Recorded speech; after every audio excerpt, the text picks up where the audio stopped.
Escuchas Lancelot Radio.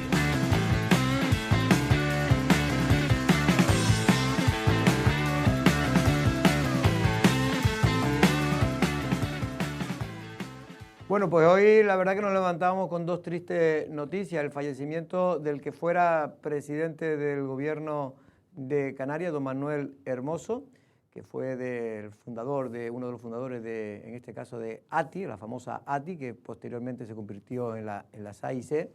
Y también el fallecimiento, en este caso, de un lanzaroteño, don Antonio Lorenzo, cronista oficial de Arrecife. También eran coetáneos. Bueno, don Antonio era un poco mayor, tenía 92 años y don Manuel Hermoso creo que eran 89, estoy hablando de memoria. Desde aquí, pues, darle un abrazo a toda su familia.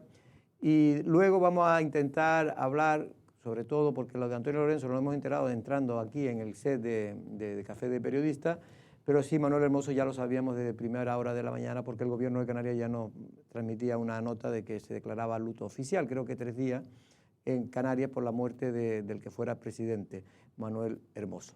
Y hablaremos con José Barragán, que también fue un hombre que compartió, aunque es muy joven, en aquel momento José Barragán, pero compartió muchas historias y fueron los que fundaron también dentro de la AIC también después lo que era la Coalición Canaria. Pedro Martín, buenas tardes. ¿Cómo Jorge, estamos, ¿qué tal? Pedro? Muy bien, buenas tardes, y darles el pésame a ambas familias, especialmente a la que le toca, en este caso más cerca aquí a Lanzarote, ¿no? La de Antonio Lorenzo. Sobre todo a su hijo Antonio y a su hijo Augusto, y además tiene también una hija que ahora no recuerdo su nombre. Buenas tardes, Valentín, ¿cómo estamos? Buenas tardes, Jorge, y me sumo también a las condolencias a la familia de Antonio Lorenzo y también a la del expresidente del gobierno, Manuel Hermoso, ¿no?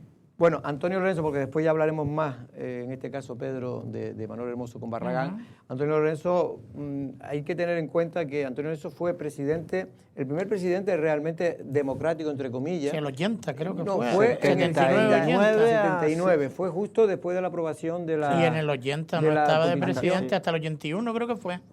Creo, ¿no? Creo que hasta el 81, hasta Sí, el 83. al 83. Hasta el 83. Primer 83, que después lo sustituyó Enrique Pérez Parrilla, que fue ya las primeras, digamos, totalmente democráticas. La del 82. Presidente la del 82 nacionales y después la del 83. Presidente con UCD. Él también creo que perteneció a UCD y luego fueron toda esa gente, no había nacido toda en esa ese generación. Luego, junto con Honorio García Bravo, que era alcalde de Yaiza, y Antonio Cabrera. Las agrupaciones insulares de Lanzarote, claro, la IL, que fue luego el germen de las AIC. Que era el partido de los alcaldes, ¿no? Era el partido de los alcaldes, eran los 4 alcaldes. En este caso, Dimas fue posterior, porque Dimas fue en el 83. Ellos ya eran alcaldes antes. Es decir, Luis Perdomo, Antonio Cabrera, que fue alcalde de San Bartolomé, también fue de Arrecife. Y también Honorio García Bravo.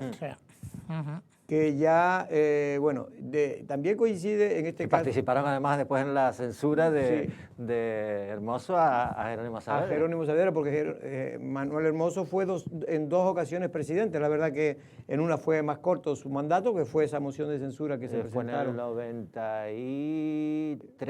el 93. Y efectivamente, Antonio Lorenzo, que bueno, vivía muy cerca de aquí, vivía en la casa familiar, que no sé si ahora siguen viviendo ahí alguien, pero la casa familiar está pegada aquí al Arrecife Gran Hotel, y ahí se le ve a él paseando. La verdad que era un hombre que tenía una salud de hierro, porque con 92 años, hasta hace muy poco, yo lo veía que... Y una mente muy privilegiada. Bastante preclara, que él estuvo en activo incluso en medios de comunicación, colaborando creo que durante muchísimos años, hasta hace 3 o 4 años. Hasta 2018. Y fue cronista oficial de Arrecife también, o de Lanzarote. No, de Arrecife. De Arrecife, ¿no? Durante muchos años. Y tiene varios libros que siempre, hombre, sobre todo para aquella gente que no conocían el Arrecife viejo, pues son muy interesantes. Sobre todo hay uno de personajes. Tiene lo de historias menudas, Historias menudas, ¿no? Que tiene como 3 ediciones. Sí. Y ahí hay una de personajes, ¿no? de Lanzarote, que más que eran personajes que todo el mundo conocía. Estoy hablando del Lanzarote de los años 60, 70, ¿no? Y que él escribía sobre ellos de manera muy cariñosa, muchos de ellos. Bueno, pues de aquí, insisto, darle un fuerte abrazo a toda la familia de Antonio Lorenzo. Por cierto, que vino, ya hay una calificación, ayer fue la añada, Pedro, la de 2024, porque la gente sepa que siempre la añada es del año anterior, es decir, los vinos que ahora ustedes están bebiendo son, los caldos de Lanzarote son de 2024. Y en este caso le han dado la nota de muy bueno, que es prácticamente, está excelente y muy bueno, vamos. Que en la línea, ¿no? La línea que ha demostrado en este caso los caldos de Lanzarote en los últimos años y acorde en este caso a la fruta, ¿no? La uva que tenemos aquí en Lanzarote y el trabajo que hacen en este caso los bodegueros de la isla de Lanzarote, ¿no? Y a pesar del mal año climatológicamente que tuvimos en el año pasado, ¿no? O sea, que la uva sigue siendo de muy buena calidad, evidentemente la cantidad sí tiene mucho que ver también con la climatología. Fue ¿no? 1.400.000, no se alcanzó, no se llegó ni siquiera al 1.400.000, que para que lo sepan es una cosecha mediana hacia abajo, es decir, digamos... Pero la mitad casi, ¿no?, de una cosecha buena. La buena cosecha sería, aquí en Lanzarote, buena cosecha, una cosecha normal serían 2,5 millones, lo cual efectivamente se ha perdido casi 1 millón, más de 1 millón. El año anterior también fue 1,5 millones, una cosa así sí, aproximadamente. Sí, es que últimamente con el tema de la sequía, ¿sabe que estuvo? Es que no ha llovido. Bueno, este año ha llovido un poco más, no sé si ha venido bien. Y como son añeras, pues bueno, ha venido muy bien porque guarda la uva para 1 o 2 años, ¿sabes? Que en este caso, la humedad. Vamos a ver en este caso a Jorge Rodríguez, que es el presidente de la denominación de origen del vino de Lanzarote. Decir que fue una añada que, bueno, estuvo marcada por esa sequía, ¿no? Por esa falta de agua durante todo ese periodo, no solo de verano, sino también durante todo ese periodo del ciclo vegetativo. Sí que es verdad que al final, bueno, se recogió una uva con unos estándares de calidad bastante buenos. Bueno, pues es lo que dice Jorge, que a pesar de que Lanzarote tiene, en fin, eso hubiera ocurrido, la sequía que ha tenido Lanzarote hubiera ocurrido en La Rioja, por ejemplo, y no hubieran dado uva. Es que allí, porque hay un régimen de lluvia superior a los 200, por eso tenemos una agricultura heroica, ¿no? No, y por eso tienen nuestros vinos específicos, ¿no? El vino nuestro, el Malvasía sobre todo. Hay muy pocas vinos de Malvasía en el mundo como el nuestro, precisamente porque aquí tiene una peculiaridad de cultivos especiales. Sí, se dice que el Malvasía de la Palma, pero que es diferente, es diferente el sabor, que es muy buena también, pero que es diferente el sabor a la de... Porque aquí extrae, como tenemos muy poca agua, pues extrae todos los ingredientes de la tierra, ¿no? Y eso hace que tengamos... Y sobre todo los nutrientes, ¿no? Supongo yo, para que salga un buen vino y con un sabor específico, evidentemente. Bueno, pues de aquí nos alegramos, y así que sigan bebiendo de manera moderada, evidentemente, y si no, conducen el vino de Lanzarote, porque es muy importante que mantengamos, porque ese paisaje de la Jeria se mantiene gracias a que hay bodegas y hay viticultores que mantienen ese paisaje. Y por amor al arte ya nadie mantiene nada, tengámoslo siempre claro, así siempre lo he dicho, y si queremos que las cosas funcionen, tienen que funcionar el negocio, y para que funcione el negocio hay que tener las condiciones para ello, y ahora estamos yo siempre digo, en el círculo virtuoso, porque la uva se está vendiendo como nunca, los vinos se están consumiendo como nunca, también. Y se está pagando como nunca. Está pagando como nunca, y también gracias al turismo, porque a veces, oye, todo se ve negativo del turismo, pues gracias al turismo también se ha podido recuperar. Gracias al turismo casi no tenemos vino nosotros. Sí, ¿no?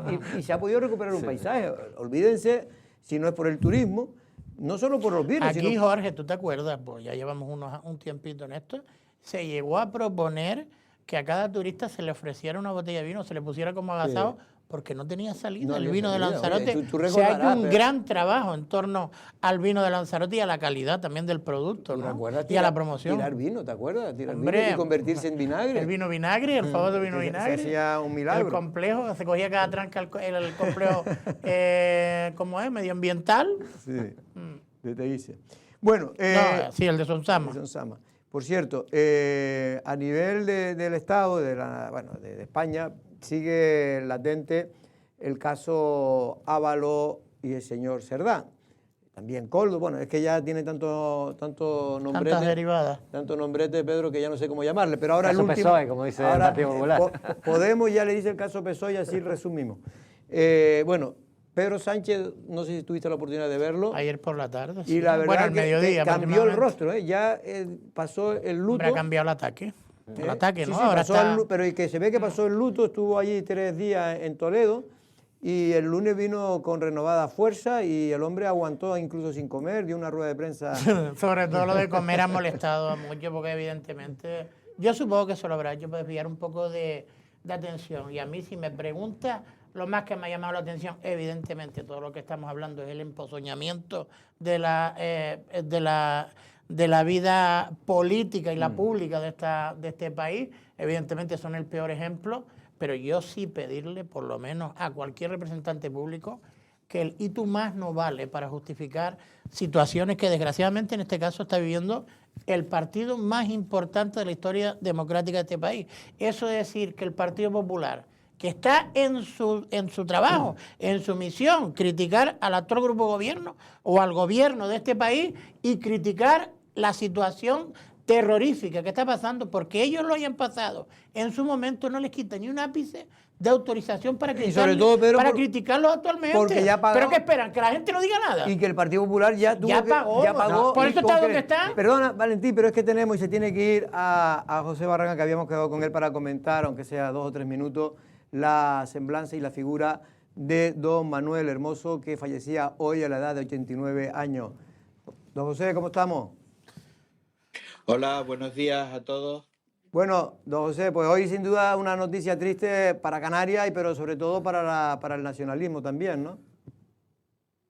Efectivamente, date cuenta que Coalición Canaria tiene 2 fechas.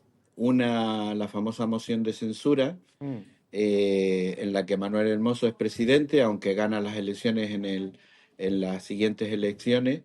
Y otro cuando ya nos constituimos formalmente como organización política. Para nosotros, Manolo es un referente en esa unidad porque él entendió que el proyecto tenía que nacer desde abajo hacia arriba, desde la municipalidad, desde la insularidad, hasta terminar en el concepto archipelágico de la unidad de Canarias, y eso ha sido una parte de nuestro ADN en la formación de Coalición Canaria.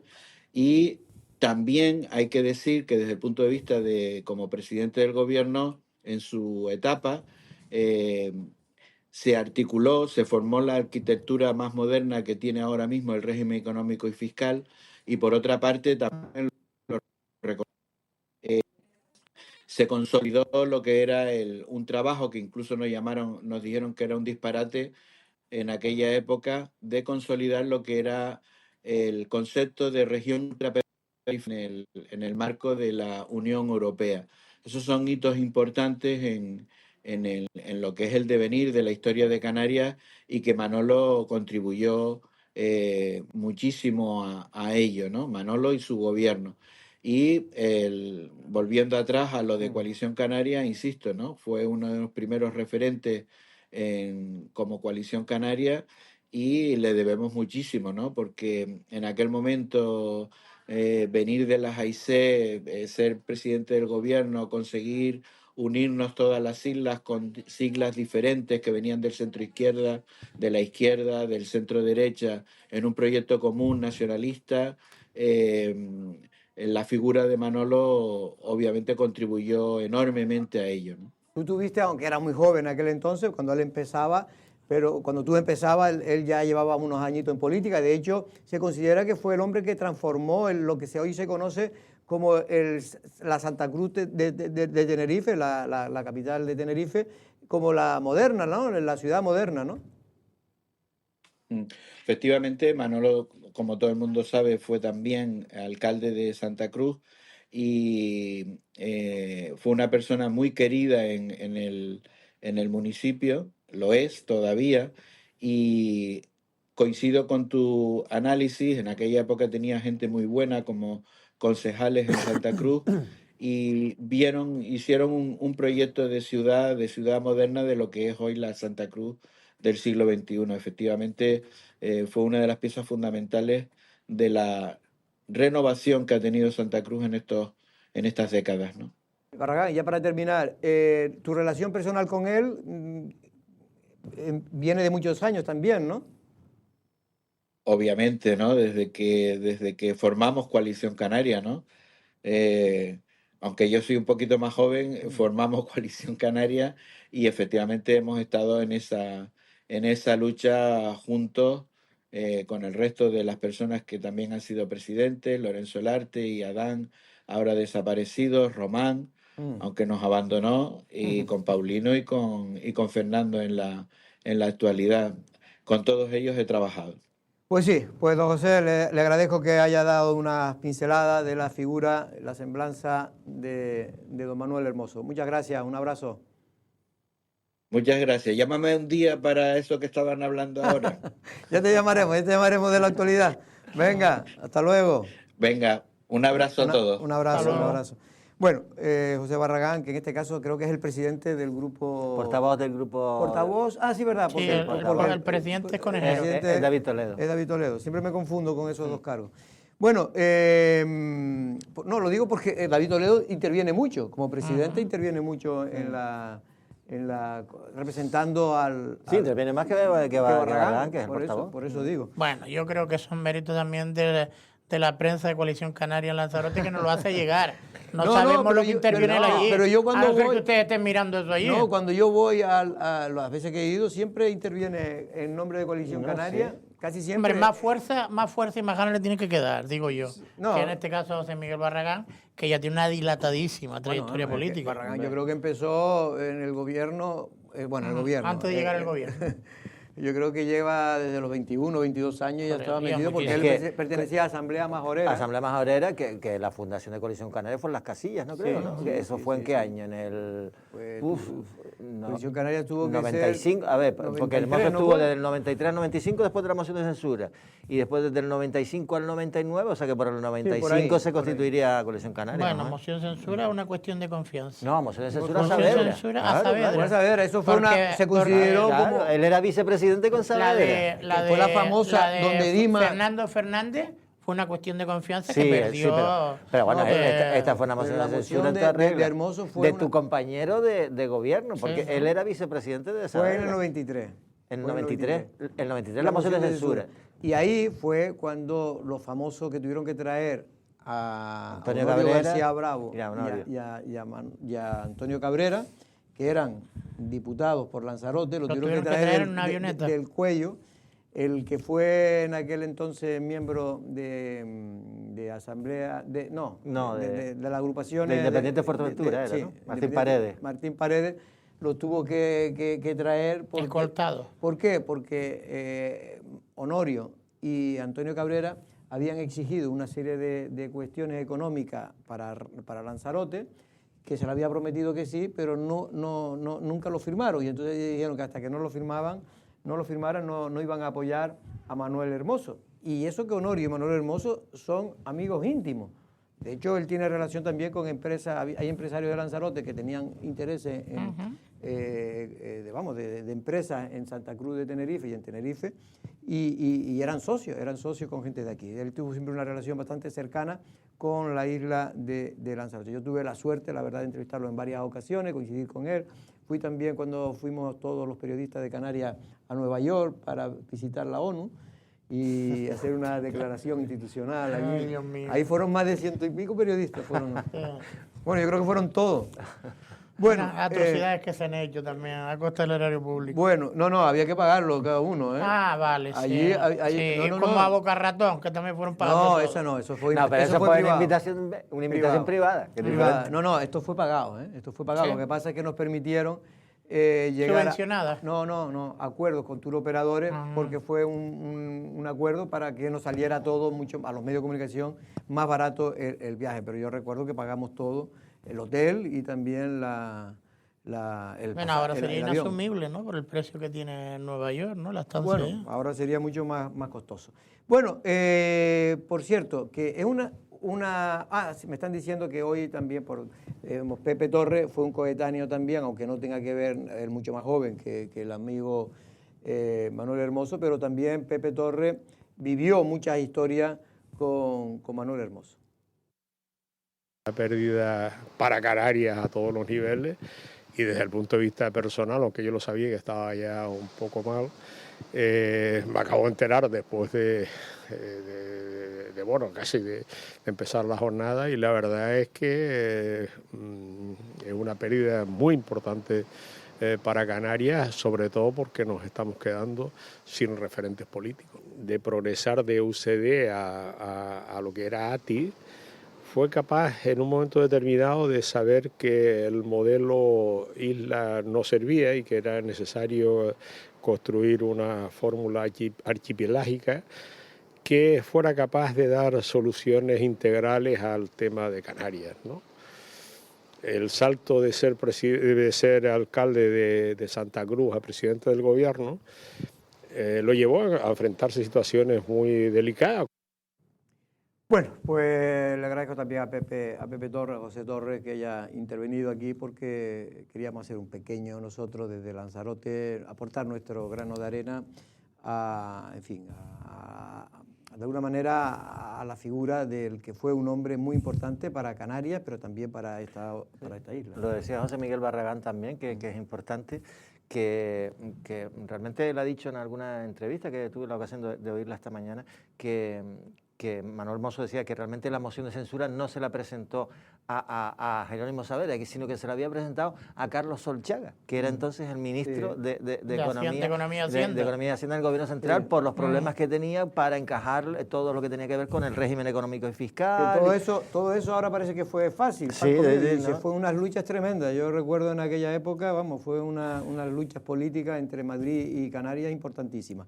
Y ahí jugó un papel muy importante el nacionalismo, en este caso tanto las AIC como posteriormente. Hombre, recordemos el peso que tenía en esa época, el peso que tenía el nacionalismo canario. Una llegó época a tener 4 y 5 diputados. No sé si llegaron a 5, 4 seguro. 4 seguro. Con una representación importante donde tenía un peso específico, que si tuvieran ahora ese peso, hombre, pues imagínate tú lo que Y fíjate lo que una cosa que también lo ha dicho Barragán, que es verdad, y ahora se utiliza mucho el término municipalismo, pero así nació las AIC, los alcaldes, y inicialmente desde el municipalismo, el insularismo, incluso el pleito insular, porque Manuel Hermoso estuvo en contra, recuerden, sí, de la Universidad de Las Palmas de Gran Canaria, y se montó en medio lío, y finalmente su partido terminó siendo el germen de la Coalición Canaria, y que es un partido de carácter regional. Eso costó mucho también, eso costó mucho a nivel de unirse entre ellos, con la dificultad que tenía Gran Canaria siempre para poder apoyar un partido donde estuviera ATI, que era como el gran partido dentro del insularismo. Aquello de Manolo Hermoso, que decía la hora de Tenerife, que lo utilizó en su campaña, eso rechinaba en las otras islas, ¿no? Por cierto, que no se le ha dado tanta importancia a la noticia, y nosotros, yo al menos se la quiero dar, no sé ustedes, que es el tema de ese marco, ese acuerdo marco que firmaba ayer el Cabildo del Consorcio, en este caso, era el Consorcio del Agua de Lanzarote, porque hay que aclararlo, para, en este caso, tener unas empresas, ahí como creo que son 3 empresas, y esas 3 empresas van a invertir 2 millones en lo que resta de año, 2025, y otros 3 millones en lo que... pero esa empresa de monto propio o el Cabildo. No, el dinero del Cabildo, el dinero del Cabildo. El dinero lo va a invertir el Consorcio del Agua. Pero cada una ejecuta 2 millones. No. 2 millones va a ejecutar entre las 3 en 2025 y 3 millones en 2026. Eso son 5 millones de montante total. Pero que digo que es importante porque se ha habido cierta confusión. Hoy me preguntaba Erika en Las Voces de la Mañana y yo creía, porque había oído en otros medios diciendo que era para las averías. No tiene que ver nada con las averías. Esto es lo que es, porque lo digo porque llamé hoy obras de mejora en las redes de canalización, ¿no? Sustitución de tuberías, tanto de saneamiento como de agua potable. ¿Cuáles? Las que los técnicos consideran que tienen más averías. Que tienen más averías. Por eso se confundía la gente que era para resolver averías. No, las averías ya Canal Gestión tiene a sus empresas para resolverlo. No, lo que sí que la sustitución, mejora y ampliación de las tuberías lo que hace es evitar la avería. Claro. Pero es, por ejemplo, él me ponía ejemplo, hay tuberías que a lo mejor se han roto en un año 10 veces. Pues entonces esas tuberías... Y el acuerdo marco lo que simplifica es la contratación, y se sustituye Si eso también se hace con el tema de las infraestructuras en cultura, Sí.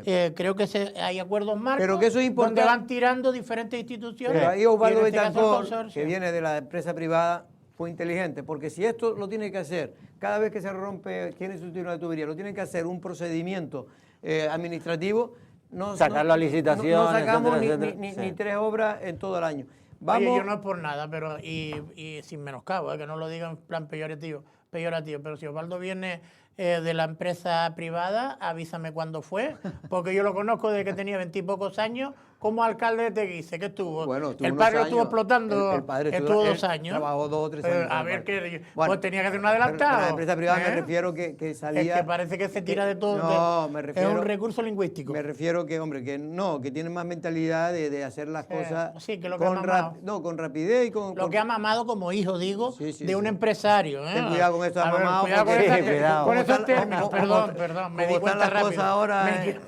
Me di cuenta rápido, lo que ha mamado como hijo de empresario. Perdón. Vamos a oír a Domingo Ceja, que nos cuenta exactamente de qué se trata. Pero proyectos concretos en el municipio de Teguise, en el pueblo de Muñique, So El Cuchillo. Nos vamos también a la zona de Puerto del Carmen, que hay problemas allí con varios colectores de saneamiento, que todos saben también que estamos sufriendo muchísimas veces. Nos vamos a San Bartolomé, en la calle Arrecife, la calle que tiene San Bartolomé, que lleva también tiempo reivindicando que allí hay problemas con esa calle. Nos vamos a Playa Blanca, donde también en la zona de Playa Blanca tenemos problemas con infraestructuras de saneamiento, y en cuanto evidentemente a la red de agua potable. En cuanto a la red de agua potable, vamos a actuar en todos aquellos tramos que veamos de manera rápida y urgente para poder abaratar pues ese escándalo de pérdidas que estamos teniendo. Bueno, pues nos alegramos porque yo creo que ya se empieza a ver, Valentín, todo esto que se había anunciado y que Osvaldo Betancourt anunció, pues poco a poco se empieza a ver los resultados. Sí, porque además el acuerdo... Va lento, pero el seguro, acuerdo como marco decíamos. fue una de las líneas de actuación que se planteaban con la emergencia hídrica, ¿no? Sí. El poder tener esta disponibilidad de tener empresas a las que le dice, oye, pues quiero cambiar esto y tengo este presupuesto, y eso se hace de forma automática, digamos. Y eso es muy importante teniendo en cuenta cómo está la ley de procedimiento administrativo, que es absolutamente lenta, y con la urgencia que tenemos en solucionar problemas relacionados con la obsolescencia de las tuberías. La mayoría de las tuberías que tenemos en Lanzarote tienen más de 35 Más de años. 35 años. Por cierto, que hablando de los procedimientos administrativos, un funcionario que conozco hace mucho tiempo me comentaba el otro día, y tiene razón, porque eso yo ya lo he comentado en otras ocasiones cuando el caso Unión, que la corrupción y los problemas, esto ahora va a provocar que si tenemos problemas en los procedimientos administrativos, ahora ya serán 3 veces más. Y si hacemos caso a la izquierda alternativa, que todavía quieren más controles y más controles, cuando una de las culpables, eso te lo dicen todos, el pragmatismo, cuanto tú más dificultades tienes, más probabilidades de corromperse hay. ¿Por qué? Porque se ¿Quieres valora más, acelerar el proceso? Efectivamente. Entonces es una contradicción. No digo yo que no tenga que haber unos controles mínimos, pero se está claro que cada vez que pones más controles, más corrupción, porque lo que tú dices te obliga de alguna manera a empresarios... Y esta tentación que están teniendo, sobre todo los partidos de izquierda, diciendo que hay que analizar el sistema. No, el sistema funciona. Claro, pues sí, ya... Evidentemente, si han pillado a estos sinvergüenza, a estos presuntos sinvergüenza, a pesar de que lo que estamos viendo es de sinvergüenza total, pero vamos a decirle presunto, es que el sistema funciona, ¿eh? Pero, independientemente del color político que esté gobernando, que eso a mí, por ejemplo, me parece que es digno de la aquí vara. funciona porque en este caso hay que reconocer, hacerle un monumento al señor Coldo, porque fue el que guardó. Claro, es que ese es el problema, quiero decir. Porque si no guardan esos audios... No, porque hay unas grabaciones, porque mira, hay una cosa que dice Manolo Fajardo, el senador por Lanzarote, en una carta que le dirige a señor Pedro Sánchez, y que ha creado bastante expectación, creo, que me parece muy importante, decir, que hay que cambiar, por ejemplo, la ley de contratos del Estado, porque es que las mordidas se han producido en el Ministerio de Transporte con grandes empresas con grandes empresas, con un montón de técnicos detrás, llevando y ahí se producen las mordidas. Y uno dice, bueno, si se producen ahí, imagínate en determinadas administraciones. No, y en los ayuntamientos, en los cabildos, en todos los sitios. Pero lo que te quiero decir que muchas veces no es poner más dificultades, más trabas. Sí, no, claro. Porque eso lo que produce es el efecto contrario. Eso me lo decía un funcionario. Dice, es que la gente cree que esto es como el tema de la vivienda un poco, que el Partido Socialista cayó en la trampa de Podemos, hizo una ley para defender a los más, digamos, desfavorecidos de la sociedad y no se dio cuenta que esto lo que provocó fue perjudicar a los más desfavorecidos de la sociedad. ¿Por qué? Porque la gente, si tiene poca seguridad, saca del mercado la vivienda y provoca que, al ver más demanda que oferta, aumente los precios. Pero bueno, por cierto, de todas maneras, y con respecto a lo que estábamos reflexionando, ayer sí me pareció vergonzoso que antes preguntabas lo de la intervención de Pedro Sánchez, cuando empezaba con el "y tú más", hablando de que le estaban acusando partidos, que yo creo que es la obligación de cada partido, que llegaron a crear una policía en la sombra.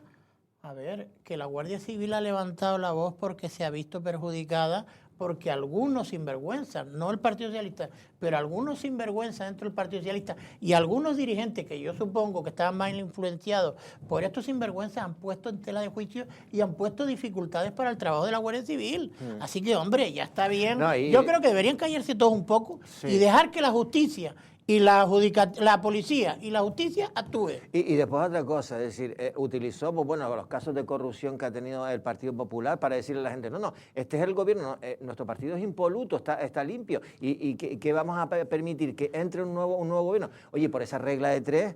el Partido Socialista tampoco tenía que haber gobernado nunca, porque yo recuerdo Filesa, Malesa, Time Sport, el caso de los ERE. Entonces, a partir de ahí ya el Partido Socialista no tenía que... El hermanísimo Guerra... Y si empiezas con Taizé, el Tito Berni, el caso Mascarilla... Bueno, si es que este también ha sido, y este es el mejor gobierno de Europa. Y te voy a decir una cosa, lo del caso Mascarilla se lo ha ocultado todos estos temas. Pero el caso Mascarilla es el peor que huele de todo y por eso es bueno que tengan mascarilla todo el mundo. A ver si van a aparecer los mismos personajes. Porque ya verán, el caso Mascarilla se lo comieron crudo muchos millones. No estamos hablando de cientos de 500.000 o 600.000 euros. Se ha publicado que Koldo tenía 30.000 archivos de audio, de vídeo, de grabaciones. Que parte los tenía encriptados, que los ha desencriptado incluso la UCO. Algunos los tenían en la nube, también los han sacado de la nube. O sea que han hecho también un trabajo, en este caso la UCO, impresionante, y no ha salido todo. Porque ahora falta a ver si Cerdán también tenía cositas. No ha salido todo, no, solo ha salido la parte inicial. Y la ruta de los lupanales que tenía, es que de verdad que es vergonzoso. Estos degenerados que estaban dirigiendo algunas partes o algunos departamentos de este gobierno y sobre todo dirigiendo el Partido Socialista. Lo que está claro es que ayer, al menos a mí fue la impresión que me llevé, es que Pedro Sánchez ha pasado página, ha dicho que hay que olvidarse de lo que ocurrió, que hay que empezar ahora de nuevo, como si no hubiera ocurrido nada. Y va a resistir. Tú decías ayer que esto no lo iba a poder aguantar. Lo del manual de resistencia. Yo creo que él tiene una tonga de manual de resistencia que es como si fuera una trinchera. Lo que no van a poder aguantarlo va a ser la ciudadanía. Él va a ser capaz de aguantar eso y mucho más. Le puede meter bomba que el búnker de la Moncloa y a rezar para que no salgan más cosas. Porque ahora ya no está Santos Cerdán como aforado, ya dejó su acta de diputado, con lo cual ahora entra en la jurisdicción normal, ¿no? Con lo cual ahí podrán haber registros de su domicilio, de su despacho. Lo que pasa es que ya ha tenido tiempo. Ya ha tenido tiempo, yo creo que incluso antes ya él se dio cuenta, porque esto no era tonto, de que vio que cayó Álvaro. En las conversaciones ya le dice a Koldo, esto no lo hables aquí, esto no lo hablas aquí. En fin, yo creo que a él lo van a coger poco. Otras cosas es que él no lo tenga, pero lo tenga Koldo. Guardado, o lo tenga en la nube, pensando que o el propio Ábalos, que también Ábalos dijo también que tiene guardado una serie de audio, pero que no era con fines... No, pues si te aburre, en vez de estar viendo series... era para escribir un libro. Voy a hacerme un maratón. Como recordatorio para escribir un libro. Eso otro también ayer, que Pedro Sánchez se ha olvidado del tema de la fontanería. que también yo creo que Lo del aire. requiere bastante explicación de todo lo que pasó en Pero esa es que lo época. bueno que tiene es que cuando hay tantos casos, unos a otros van tapándose y se van olvidando del último. Ya nadie habla del aire, que fue un escándalo. Pero lo del aire fue mucho más... En fin, fue un escándalo. Lo que pasa es que aquí cogieron a Casa Mayor, ¿no? Lo de Leire era intentar coger pruebas de la actuación del... Para ir contra la UCO, para ir contra el fiscales. Contra la UCO que Y estaba y investigando a última los instancia casos que le escribir un libro, afectaban. si no le servía sino para eso. Bueno, y casi 2 meses después ya se sabe por qué se fue ese cero eléctrico en España. Después, ya hoy el Consejo de Ministros anunciaba en la rueda de prensa que da la portavoz, anunciaba que ya estaba el informe elaborado y que se iba a dar a conocer, pero reparte culpa, en general dijo, que reparte culpa entre Red Eléctrica y las propias operadoras del sistema, es decir, pues Endesa, en fin, toda le reparte la... Era la lo culpa. previsible. El único que no es culpable es Pedro Pedro Sánchez. Bueno, vamos ahora con el entrevistado. Tenemos al alcalde de Yaiza, Óscar Noda, que vamos a hablar sobre todo de esa anulación del Plan General de Yaiza.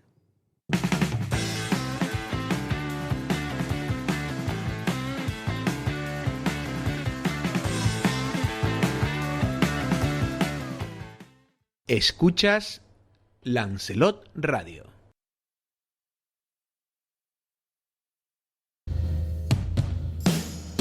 Si quieres combustible de calidad y al mejor precio de la zona, Estación Disa Taxistas Maneje. Nos encontramos en la calle Iguazú, barrio de Maneje, en Arrecife. Estación Disa Taxistas Maneje. Ya puedes ver Lancelot Televisión en tu Smart TV gracias a esta nueva aplicación. Solo tienes que descargarla desde el área de apps de tu Smart TV. Busca la app y descárgala y podrás ver Lancelot Televisión en directo y consultar su programación. Ya puedes ver Lancelot Televisión en tu Smart TV.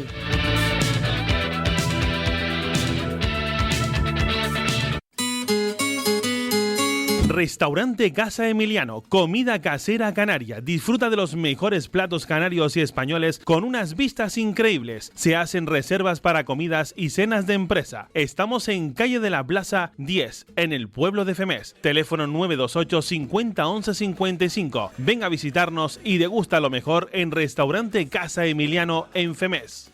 Los quiero conocer. ¿Quieres viajar rápido y cómodamente entre islas? Naviera Armas Transmediterránea es tu opción. Descubre en navierarmas.com todas nuestras ofertas y horarios disponibles en nuestras conexiones y disfruta de la experiencia de viajar en barco. Tenemos los mejores servicios a bordo para hacer de tu viaje algo único y diferente. Descúbrelo con nosotros. En Naviera Armas Transmediterránea te estamos esperando. ¿Navegamos juntos? El Congreso declara por unanimidad dónde se encuentran los mejores precios de Canarias. Solo hasta el 20 de junio jamón cocido Campofrío a 7,89 y aceite de oliva La Española a 3,59. Y Pardina, los mejores precios de Canarias, también en tu compra online. ¿Necesitas una grúa?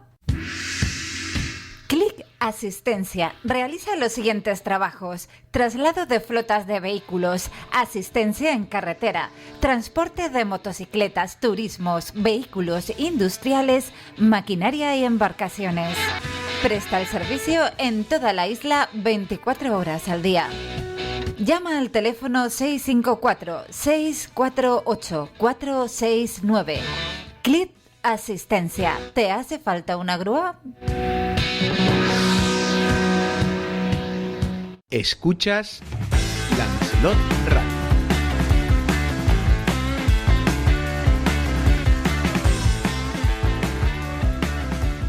Muy buenas tardes, comienza la segunda parte del Café de Periodistas y como siempre tenemos al invitado, en este caso al alcalde de Yaiza, don Óscar Noda. Muy buenas tardes, don Óscar, ¿cómo estamos? Muy buenas tardes, ¿qué tal? Bueno, don Óscar, me imagino que ya usted ha digerido un poco la noticia de la suspensión del Plan General de Yaiza. Inicialmente se vio como algo que podía ser muy negativo para los intereses del municipio, pero en fin, ustedes han limitado, el otro día en su rueda de prensa, limitado un poco los daños que puede ocasionar esa suspensión.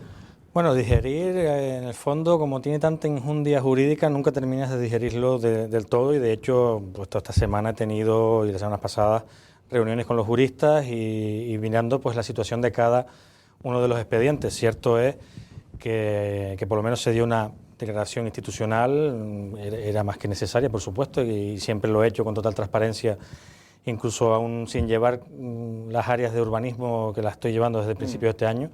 Siempre he dado la cara cuando ha venido algún tipo de sentencia, como la de Costas, que pensábamos que iba a pasar algo similar, porque por dos rotondas mal dibujadas en un plano, creo que tumbar todo un planeamiento que con sus luces o sus sombras ha ayudado sobre todo a las familias de a pie, como digo yo, porque han podido construir su casa, la casa de su familia, de una manera segura, de una manera garantista, con una seguridad, y así ha sido, independientemente de que el plan, pues por supuesto, dotaba pues las parcelas, los suelos y el mecanismo adecuado para poder llevar un orden en un municipio. Creo que eso es fundamental, como siempre me han escuchado, soy fiel defensor de los planeamientos y hay que ir sobre todo de la mano y tenerlos lo más actualizados posibles, que era lo que ya hicimos y adelantamos todo lo que pudimos para poder tener el equipo redactor, pero bueno, ya se confirmó y es verdad que pensábamos que a lo mejor se pudiera tumbar solo la parte de carretera y dejar el resto bien, en lo que se actualizaba íbamos un poco más tranquilos, pero bueno, desde luego ya se le ha metido más prisa todavía al equipo redactor y ya digo, las licencias concedidas y vuelvo a repetir,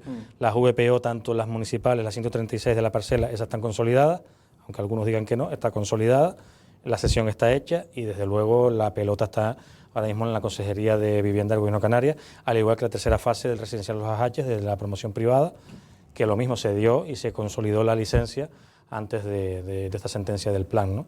Y es lo que nos preocupa, el tema de la vivienda. Creo que ahora mismo más camas no necesitamos en Playa Blanca, más camas ahora mismo sería, volvería a desequilibrar todavía los servicios públicos, llámese el ciclo integral del agua, ya no solo el abasto sino el saneamiento, está al límite. De hecho, creo que una de las alegaciones de Canal Gestión ahora mismo precisamente es que la EDAR de Playa Blanca ya habían advertido que era pequeña y que tenía que ampliarse. Y está claro que tenemos que equilibrar esa balanza, ¿no? ¿Ahora mismo se está construyendo algún hotel en Playa Blanca ahora mismo? A ver, construyéndose como tal, creo recordar que no han empezado, pero sí hay otra, creo que se dio una licencia, se dieron dos realmente, una en lo que es el plan parcial Playa Blanca y otra cerca de lo que es el Cala, hay una parcela por ahí. Desde luego son mucho más pequeños porque son tipo más casi boutique, pero sí es lo que decía. ¿Pero es decir, a eso le afectarían? No, porque la licencia se entiende otorgada, ¿no? Entonces es lo que decía, si anteriormente, por eso digo que no, de lo malo intento sacar partes buenas, creo que ahora hay que echar el freno, porque si antes venía cualquier proyecto de hoteles, ni Cabildo con la actividad turística, ni nosotros podíamos decir que no, salvo que sea algún tipo de moratoria, que yo creo que ya digo, vendría bien para por lo menos equilibrar los servicios públicos que tenemos que equilibrar para la situación actual. Tenemos una planta hotelera en Yaiza que creo que es de las más modernas. Planes de modernización sí podrían caber para poder actualizar. Ahora se acaba y modernizar. de anunciar que hay un protocolo, ¿no? Que se va tanto de Yaiza como de Costa Teguise. Sí, sé que estaban culminando, me dijo el consejero de Política Territorial con el que pude hablar las semanas pasadas y le dije lo mismo, de que tenemos que sentarnos ya no solo por ver el plan insular, el plan general, ir de la mano para encajar bien ambas cosas, sino también el plan de modernización, que si ya tienen el equipo, ya tienen las personas que tienen que hacer, por lo menos para también consolidar parcelas públicas, que teníamos parcelas públicas que hay que ahora reconsolidar, algunas se pueden salvar con algún cambio de uso puntual, pero estamos hablando de las sanitarias, de las educativas y demás, para poderlas consolidar y tenerlas a disposición para poderlas ceder, que es lo que nos están pidiendo las consejerías distintas. Vale, ahora vamos por parte, para aclarar sobre todo a la ciudadanía los pros y los contras, digamos, también de las cosas que pueden afectarle, pero que se pueden corregir, me imagino, aprobando el nuevo plan, pero ya hablaremos ahora con el alcalde. Alcalde, obviando la reacción de las formaciones de la oposición, sobre todo, acusándolos de una posible encerrona. A mí no me pongo una foto si no quiero ponerme. Tenían que haber sido un poquito más espabilados porque a pesar de que les molestó, a todas luces, si tú estás en un escenario apoyando junto con el grupo de gobierno una especie de declaración institucional, es que estás de acuerdo con la reacción del grupo de gobierno. El tema de la tardanza a la hora de pedir un plan de empezar a tramitar un nuevo plan general para el municipio de Yaiza. ¿Está de acuerdo en esas acusaciones por parte de Jazz, creo que fue, o por parte del resto de formaciones, diciendo que viendo lo que se veía venir, se tenía que haber empezado antes a contratar ese plan? Mira, lo primero decir que encerrona ninguna. Yo desde el viernes que saltó la noticia, y para que no se enteraran por los medios, yo le mandé un mensaje a cada uno de los concejales, no los portavoces, sino a cada uno de los concejales y concejalas de la oposición. Por supuesto, a mi grupo de gobierno también lo avisé. Y ya les preavisé de que el lunes me iba a sentar con todos los juristas y los técnicos para ver la situación, y el martes se daría una declaración institucional, una declaración formal, y sobre todo tendría una junta de portavoces, o lo convocaría a una reunión, y así fue. De hecho, nos reunimos, yo me reuní sobre las 7 y poco con el grupo de gobierno, y a las 8:30 estaban citados todo el resto de la oposición, el que quisiera venir. Algunos se excusó porque tenía trabajo y otros temas médicos, y ahí incluso me acompañó la jurista municipal, la jurista de la oficina técnica, y ahí se le explicó lo mismo que dije prácticamente en esa convocatoria de medios, y ahí les pedí que si querían acompañarnos, sin ningún tipo de obligación, ni le puse una pistola a nadie en el pecho ni en la cabeza para que fueran. Así que yo creo que en ese sentido eran conscientes de lo que, y allí se habló y allí se explicó. Que después aleguen, pues mire, pues la parte de lo que puede corresponder a esa siempre, la verdad que me sorprende porque, insisto, las áreas de urbanismo directamente yo las he cogido a principios de este año, creo que fue febrero, si no recuerdo mal. En este caso el portavoz las tenía desde el 2015. 2015, que teníamos un plan supletorio, que en el 2018 se tendría que haber tenido un plan ordinario. En aquel momento, cuando se hizo el supletorio, se encomendó al Gobierno de Canarias porque no teníamos dinero, yo estaba en otros menesteres, a mí me encargaron otras funciones que era el tema de las cuentas, y así pues se fueron saneando para que precisamente pudiéramos tener las posibilidades de contratar un equipo redactor nosotros directamente ayuntamiento y liderar un plan general ordinario con los conocimientos de los técnicos y juristas municipales que saben dónde están pues las virtudes, los defectos, lo que hay que corregir, lo que hay que mejorar. Por tanto, se intentó hacer las partidas, desde luego, estaban desde el año pasado y desde que era compañero mío como concejal de urbanismo, estaban las partidas sin ningún problema.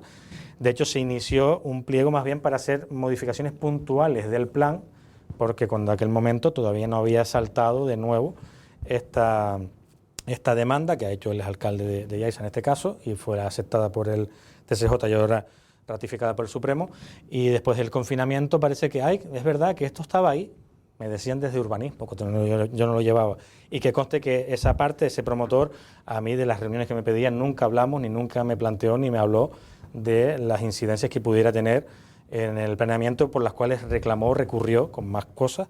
Incluso tuve varias reuniones antes para que incluso desistiera de ese recurso. Digo, mira, creo que en el punto en que estamos, no estamos para tumbar lo que hay, que con sus luces y sus sombras nos puede ayudar, sino estamos más bien para sentarnos a hablar del nuevo, o sea, a ver propuestas del nuevo, y si tienen encaje tendrán, y si no, pues por lo menos con el equipo redactor verlo. Por tanto, ese pliego que empezó a trabajar él, luego se tuvo que cambiar a un pliego para un plan general ordinario, actualizando el que tenemos, y era mucha más injundia, y entiendo que también es un trabajo o es un documento que no es fácil de elaborar porque tienes que pulir muchas cosas para que precisamente pues no tengas problemas después con el equipo redactor ni nada por el estilo. Así que por ahí hemos ido lo más diligentes y rápido posible, sinceramente. Esto podía pasar, por supuesto, poniéndonos en el peor caso, pero yo albergaba cierta esperanza y otras partes personadas en el procedimiento de que se tumbara la parte de carreteras como pasó con Costas, que es verdad que se cambió la doctrina de los planeamientos, que normalmente si algo fallaba se tumbaba entero, pero hay un trabajo en el resto del municipio, en el resto de ámbitos y de zonas que se ha hecho encomiable, se tardó esos 4 años en tenerlo, y pues en tal caso nos centramos en rebatir o en reordenar carreteras y el resto que se quede como está, ¿no?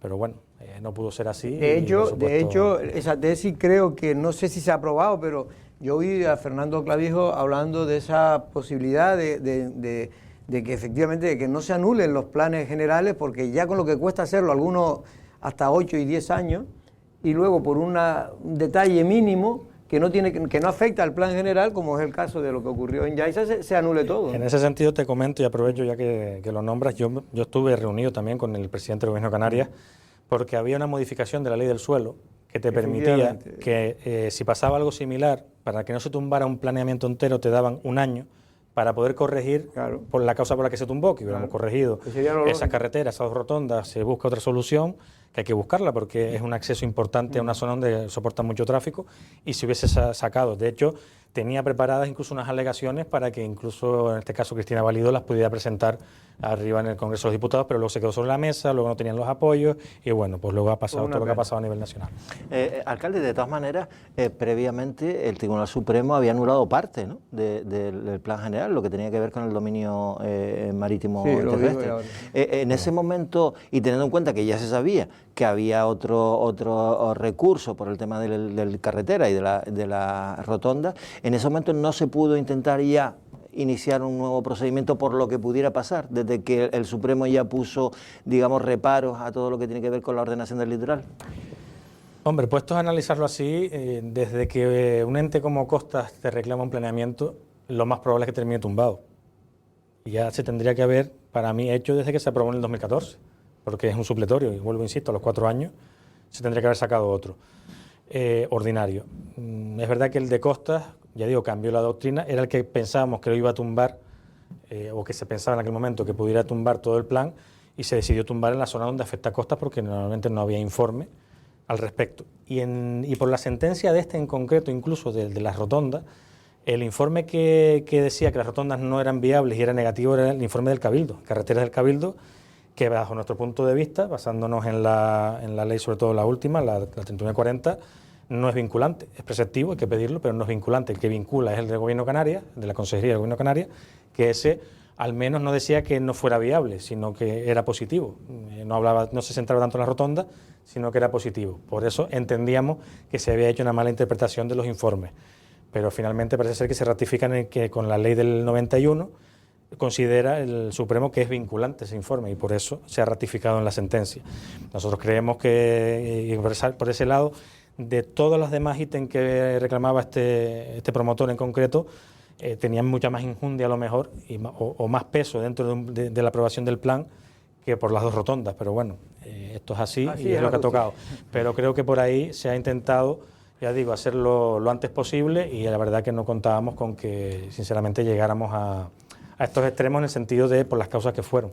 Y una curiosidad, alcalde, ¿se puede aprovechar los trabajos que se hicieron para sacar adelante el plan general supletorio para adelantar trabajo para el futuro plan general? Efectivamente, por eso digo que creo que hay que partir de un calco de lo que tenemos y luego si hay cosas, hay zonas, hay determinadas errores que hemos detectado nosotros, errores que nos han trasladado algunos pues particulares o propietarios y luego sí ver esa solución de carreteras que tenemos que tener en Playa Blanca seguro, esa circunvalación que no se reflejó en el supletorio, creo que la tenemos que tener, es un tramo que va por fuera, está casi dibujado en tierra, para poder tener más holgura en los tráficos, ¿no?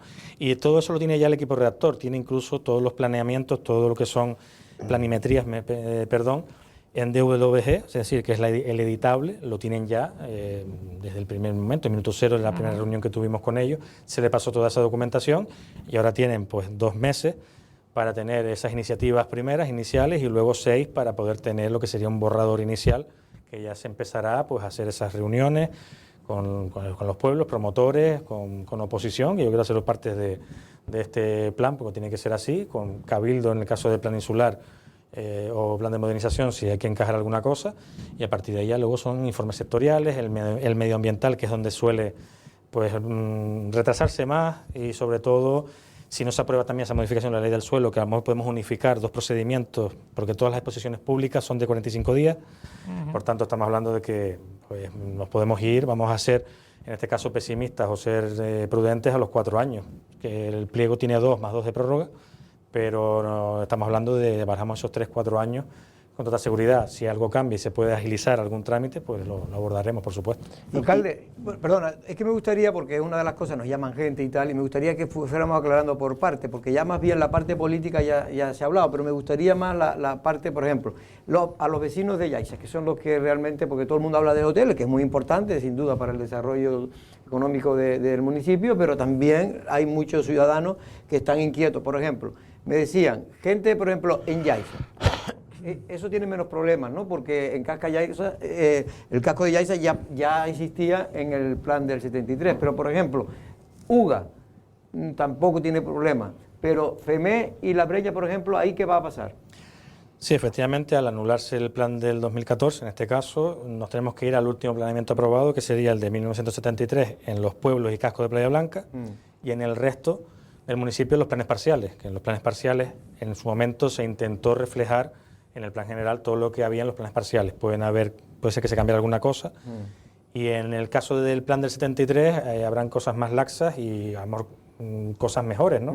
O zonas mejores. Ya Isaúga más o menos se mantiene, aunque en Yaiza es verdad que las afueras, sobre todo, sí habían zonas donde se incluyeron como urbanas en el plan ahora mismo. Sí, que se amplió, digamos, el casco. Sí, en el 2014, Uga algo parecido, pero sí es verdad que FEMES y Las Breñas, con el plan que se acaba de anular, sí se metían más zona urbana o se consideraban núcleos urbanos, y en el 73 son asentamientos rurales. Por tanto, obras de conservación se pueden hacer, y cualquier tipo de obra nueva o ampliación se tiene que tener el visto bueno del PIOL, o sea, del PIOT, del Plan Insular del Cabildo, que en breve ya el consejero me adelantó que probablemente suspenderían licencias, porque una vez que se llega a una parte inicial o a la aprobación inicial, se tienen que suspender licencias de manera temporal, ¿no? La otra parte buena que yo le saco son las unidades de actuación. Las unidades de actuación, yo no sé, sinceramente, a nivel urbanístico podrán tener su justificación, pero a efectos prácticos no los tuvo, porque se incluyeron muchas bolsas de suelo, pero de distintos propietarios. Estamos hablando de que pueden haber una unidad de actuación en Yaiza, habían como 2, y pueden haber entre 15 o 20 propietarios distintos que se tienen que poner de acuerdo para desarrollarla. Entonces, eso está ocurriendo en ese sentido, Lanzarote, ¿eh? En ese sentido, efectivamente, porque en Playa Honda pasa algo similar. En ese sentido, es verdad que habían familias que yo recibí ya siendo alcalde y me decían, oye, tengo unas parcelas aquí que quiero segregar para mis 2 hijos, mis 3 hijos, para que se puedan hacer su casa, y en eso es donde ahí es la preocupación nuestra y mía de las familias, ¿no? De esas familias de a pie que no vienen a montar ni un hotel, ni una vivienda vacacional, ni nada por el estilo, sino la casa de sus hijos, la casa de mi futuro, de donde voy a vivir y voy a tener mi familia. Y afincados y trabajando ahí en el municipio. Eso es lo que la parte que nos preocupa. Entonces las unidades de actuación es verdad que ahora mismo desaparecen, y habría que ver cómo quedan en el plan del 73 o en los planes parciales, pero por ahí tal vez pudieran tener más vías o más Pero el Cabildo posibilidades. Insular podría, a través del PIOT, podría dar licencia. En aquel caso sí, de hecho antes de aprobar el plan general 14 se hacía así, se pedía compatibilidad con el plan insular. Desde luego con las restricciones que tuviera el plan del 91, el plan insular del 91. El problema ahora es que en el momento en el que estamos en el plan insular, lo que dice el alcalde, que lo que se hace es limitarla, o sea, no concederla. No, limitar no, que se puede suspender licencia. Suspenderlo, eso. Porque eso suele ocurrir cuando se está redactando para evitar precisamente que alguien se aproveche, ¿no? Me imagino que debe ser para alcalde, sí, no, sobre todo porque si tú tienes ya un borrador inicial que va a ir a alegaciones, no puedes dar ningún tipo de licencia que pueda modificar lo que tú estás aprobando. Entonces es normal, nosotros también, de hecho, cuando el plan supletorio tuvimos que suspender licencias hasta que ya finalmente se aprobó. Alcalde, que decía antes que las viviendas de protección oficial, las VPO, esas están aseguradas, pero que la 135, ¿no? Que la pelota está en el tejado de la Consejería de Obras Públicas. Está ahora, pero también estaba antes. Quiero decir que quien tiene que desarrollarla es el Gobierno de Canarias. Lo digo porque da la sensación de que cuando dice que la pelota está en el tejado, como que en el Gobierno de Canarias ahora esto haya cambiado y no se puedan desarrollar. No, vamos a ver, las competencias del Ayuntamiento en viviendas son muy limitadas, pero me refiero a que en su momento nos pidieron la compatibilidad con el planeamiento actual, que no se consideramos licencia, pero hablamos de que están autorizadas para hacer porque cumplían. Tuvieron que hacer unas pequeñas modificaciones en el proyecto, pero que me refiero que eso ya está consolidado y que ahora tienen que empezar a ejecutar, que tal como nos dijo el consejero de Vivienda en la última reunión, iban a empezar a sacar la licitación antes de verano, y estamos en junio. Y desde luego lo último que hablé con el director general de Vivienda es que ahora tenían que buscar una partida importante para urbanizar primero la parcela y luego ya construir las casas. Yo entiendo que incluso en esa autorización que se le ha dado o compatibilidad con el planeamiento estaba ya incluida la urbanización, o sea, las obras de urbanización de esa parcela.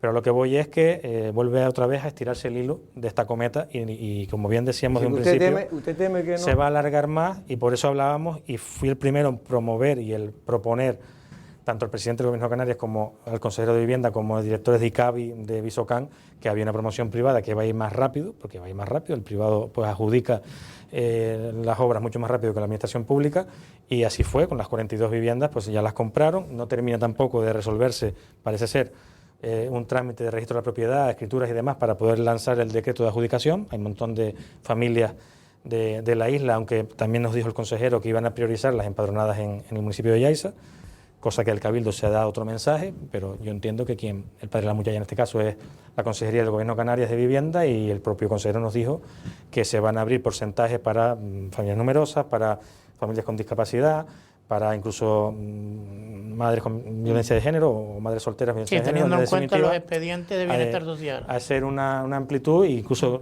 le dije que cuando publicaran ese decreto que nos avisaran para poderle dar publicidad y que la gente, pues a final de cuentas, las familias interesadas se puedan presentar, y si no se encuentra el cupo completo en el municipio de Yaiza, ya se ampliaría hacia el resto de la isla. Alcalde, y el resto de, en este caso, adquisiciones, el Cabildo de Lanzarote adquirió, no sé si viviendas inacabadas o terrenos en Uga, que puede ser ya más problemático. Incluso después también, pues obra pública que tenía que ver con la administración. ¿Eso se ve afectado? En principio, ya digo, lo que serían licencias otorgadas se consolidan. ¿Pero estaban otorgadas las de Uga, por ejemplo? En lo que es el terreno que compró Cabildo Nuga, fue el terreno nada más. No se ha presentado ningún tipo de... Y entiendo que tendrá que cederlo, como hicimos nosotros, en este caso al ICABI, o bueno, a la Consejería de Vivienda. Ahí habría que ver cómo está o cómo queda en el plan del 73, pues seguramente urbano era y será. Otra cosa es que luego, pues, también entiendo que con la idea del suelo se puede reconvertir. Otra cosa que no pidan 500 metros para cada casa. Exactamente. Se puede reconvertir a VPO, eso no, creo que no habría problema. Y del resto de la obra pública, por ejemplo, en planes de reasfaltados, siempre que sea mantenimiento, es decir, o conservación de lo que ya hay, si es existente las carreteras a día de hoy, se pueden hacer, se pueden acometer, se puede reasfaltar, se puede abrir zanjas, se puede, salvo que esté, ya digo, en las zonas de allá del Parque Natural de los Volcanes y demás, que ahí simplemente son conservación pura y dura. Si eran carreteras nuevas que establecía el plan general, esas no se podrían hacer. Y en cuanto a lo que son la parcela deportiva, se mantiene igual, porque de hecho en el plan anterior es también de equipamiento, en la zona donde está el SEO y demás también es equipamiento, que si hay que hacer algún cambio de uso lo puede hacer el ayuntamiento y es un trámite medianamente rápido. Pero sí que prácticamente se mantienen todas, y en algunas de las que hemos intentado y hemos cedido, igual, si hay que se mantienen como urbanas seguro, equipamiento seguro también, y en otras pues sí hay que ver cómo queda, pero es verdad que no se había del todo ni cedido, ni desarrollado, ni establecido, y ya digo, siendo propiedad municipal se puede hacer cualquier cambio de uso en cualquier momento y lo haríamos desde el ayuntamiento directamente. ¿Estaba previsto un SEO en Playa Blanca? No, el SEO ya está. Lo que estaba previsto era la parcela del instituto, el instituto de Playa Blanca. ¿Es el que podía tener dificultades? Es el que puede tener dificultades, una parte de la parcela, porque era una parcela muy grande, de más de 50.000 metros cuadrados, que teníamos en el vial de enlace este que va al Hotel Nuevo, a la izquierda, pero está compartida en dos planes parciales, ¿no? Plan parcial Playa Blanca y plan parcial Castillo del Águila. Entonces, el del Castillo del Águila entendemos que sí se mantiene, y era además como de equipamiento, o al menos dotacional. Cierto es que pues ahí hay que ver si hay que hacer algún tipo de cambio de uso, o si esa es la zona de la parcela que entiende necesaria o idónea, en este caso la Consejería de Educación. Y luego estaba la ampliación del SEO, que es lo mismo, esa parcela, quiero recordar que es la 69, me parece, de Montaña Roja, igual es dotacional, habla más de deportiva, pero ya digo, los cambios de uso, que ahí es donde iría la biblioteca, centro de respiro y demás, se puede llevar a cabo un trámite medianamente no muy largo y tedioso, y se pudieran cambiar. Porque es que no tenemos tiempo y me gustaría dos preguntas. Una, el tema de los hoteles, en fin, ¿cómo va a quedar este tema? Los que ya están regularizados, me imagino que eso ya no les afecta, ¿no?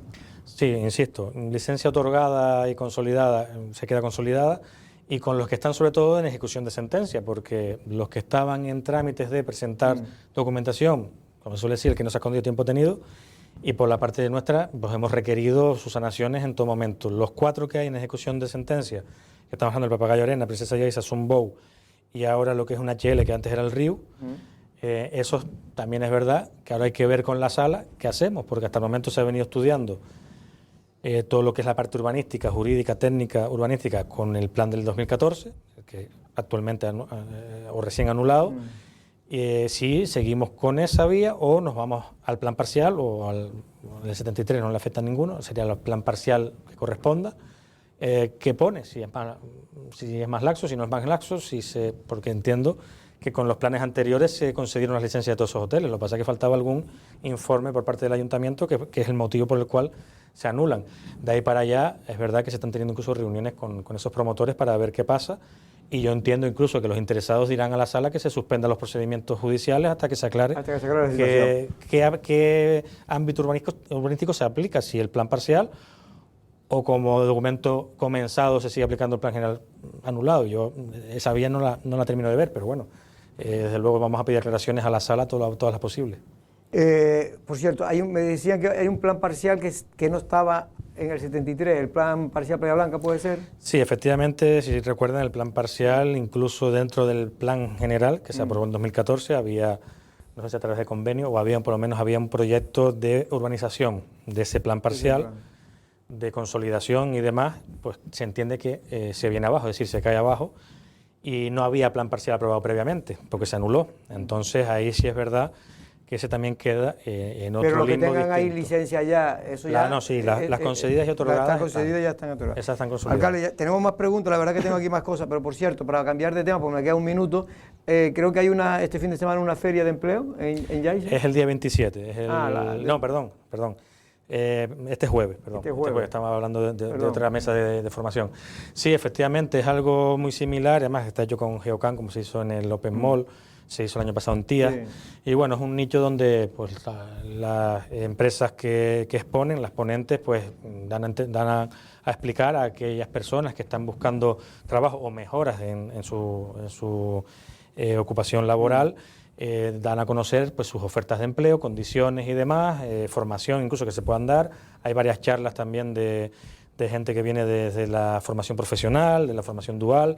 Por tanto, creo que es importante tener ese nicho ahí, incluso empresas que aunque no monten están como ponentes, que vayan, conozcan a esta asociación incluso que reúne y trabaja con recursos humanos de distintos ámbitos, y al final de cuentas, pues bueno, tener ahí un nicho del empleo que aunque ya se tengan datos de empleo bastante buenos, pero al final no deja de ser empleos precarios, y con la problemática de la vivienda muchos de los trabajadores no se quedan, o muchas de restauración, hostelería, alimentación no encuentran personal para cubrir sus necesidades. De hecho, hay un problema ahora, y lo leía hoy creo que era en La Provincia, en Canarias 7, que están preocupados desde el sector turístico en Canarias, porque viene un verano otra vez bueno, turísticamente hablando, y no hay trabajadores suficientes para poder ocupar todos los puestos, lo cual es un problema añadido ya al que ya existe ahora mismo por la falta de vivienda.